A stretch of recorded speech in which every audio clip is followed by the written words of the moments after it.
নজর রাখবো এই মুহূর্তে কৈলাসহরের দিকে। কয়েকদিনের লাগাতার ভারী বৃষ্টির ফলে এবার প্রকৃতির কোপে কৈলাসহরও জলমগ্ন হয়ে পড়েছে বেশ কিছু এলাকা এবং কৈলাসহর গ্রাম এবং শহরের অনেক অঞ্চল প্লাবিত হয়ে যাওয়ার ফলে প্রায় 700 পরিবার শেল্টার হাউসে আশ্রয় নিয়েছে।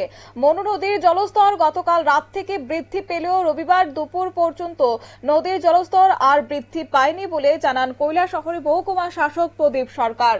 এবং গতকাল রাতভর অতিরিক্ত বৃষ্টির পর জনপ্রতিনিধি সহ মহকুমা প্রশাসনের একটি টিম প্রতিনিধি দল তারা গোটা ঘটনা পরিদর্শনে তারা যান এবং সেই সঙ্গে মহকুমা প্রশাসনের প্রতিনিধি টিমটি গোটা কৈলাসহর মহকুমায় চষে বেরিয়েছে। এছাড়াও কৈলাসহর পৌর পরিষদের চেয়ারম্যান চপলা রানী দেবরায়, কৈলাসহর মহকুমা শাসক প্রদীপ সরকার, কৈলাসহর পৌর পরিষদের ডেপুটি এক্সিকিউটিভ অফিসার হেমন্ত ধর, ডেপুটি ম্যাজিস্ট্রেট রাজীব দত্ত, ঊনকোটি জেলার বরিষ্ঠ আইনজীবী সন্দীপ দেবরায়, এনডিআরএফ এর প্রথম ব্যাটালিয়নের আধিকারিক মনদীপ মল্লিক সহ আরো অন্যান্য আধিকারিকরা উপস্থিত ছিলেন। শনিবার শেষ রাতের দিকে ভারী বৃষ্টিপাতের ফলে কৈলাসহর মহকুমার ইছবপুর, পাখিরবাদা, কিনাইচর, হাক্তাপাড়া, দুর্গানগর, গোলধারপুর, জলাই, কাউলিকুড়া, ভগবাননগর, গৌরনগর, লাটিয়াপুরা, নূরপুর সহ আরো অন্যান্য জায়গায় বাড়িঘর সহ কৃষি জমি জলমগ্ন হয়ে যায়। বাড়িঘরের মানুষরা শেল্টার হাউসে রবিবার সকাল থেকে আশ্রয় নিতে শুরু করে। কৈলাসহরের রামকৃষ্ণ শিক্ষা প্রতিষ্ঠান, গোবিন্দপুর উচ্চ বুনিয়াদী বিদ্যালয়, নেতাজি বিদ্যাপীঠ ইংরেজি মিডিয়াম বিদ্যালয় এবং পাখিরবাদার তরুদ ছায়া ক্লাবঘর, এছাড়াও পাখিরবাদা অঙ্গনওয়াড়ি কেন্দ্র, Nurpur JB school, Goldharpur high school, এই 7টি শেল্টার হাউসে মানুষজন আশ্রয় নিতে শুরু করেছে। এই বিষয়ে প্রসঙ্গে কি বলেছেন এসডিএম প্রদীপ সরকার, শুনুন। আরম্ভ হয়ে গেছে সমস্ত ভারতই অতিবৃষ্টি হবে করে একটা আবহাওয়া দপ্তর থেকে একটা অ্যালার্ট দেওয়া হয়েছিল। ত্রিপুরাতে সমস্ত ডিস্ট্রিক্টগুলিতে কিন্তু একই রকমভাবে অ্যালার্ট দেওয়া হয়েছে। তো আমাদের এখানে গত 2 দিনে কিন্তু সেরকম বৃষ্টি হয়নি।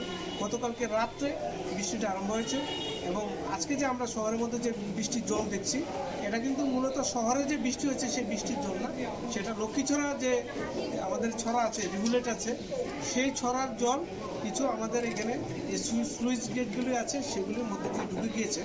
সকাল 5টা পর্যন্ত আজকে আমরা যখন দেখেছি, ভিজিট করেছি, আমি ছিলাম, আমাদের মধ্যে অনারেবল চেয়ারপারসন ছিলেন এবং আমাদের জিপি সাহেব ছিলেন, অন্যান্য যত জনপ্রতিনিধিরাও ছিলেন সকালে।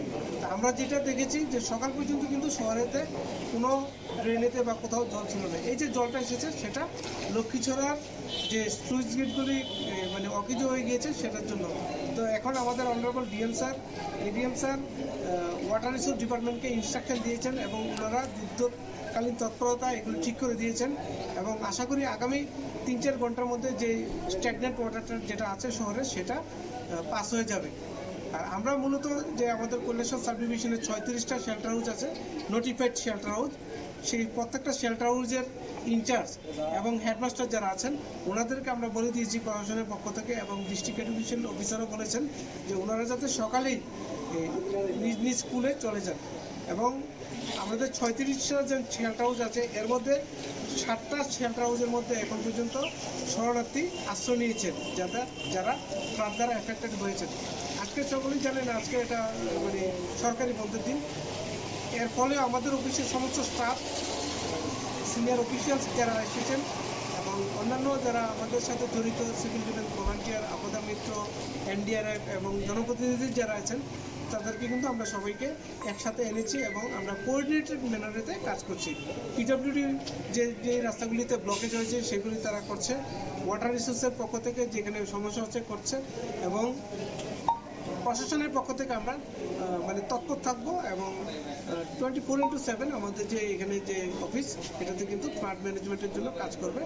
আশা করি আগামী 3-4 ঘন্টার মধ্যে জলগুলি সরে যাবে এবং আমি সমস্ত কৈলাসহরবাসীকে ধন্যবাদ জানাচ্ছি যারা আমাদের সাথে হাতে হাত মিলিয়ে কাজ করছেন।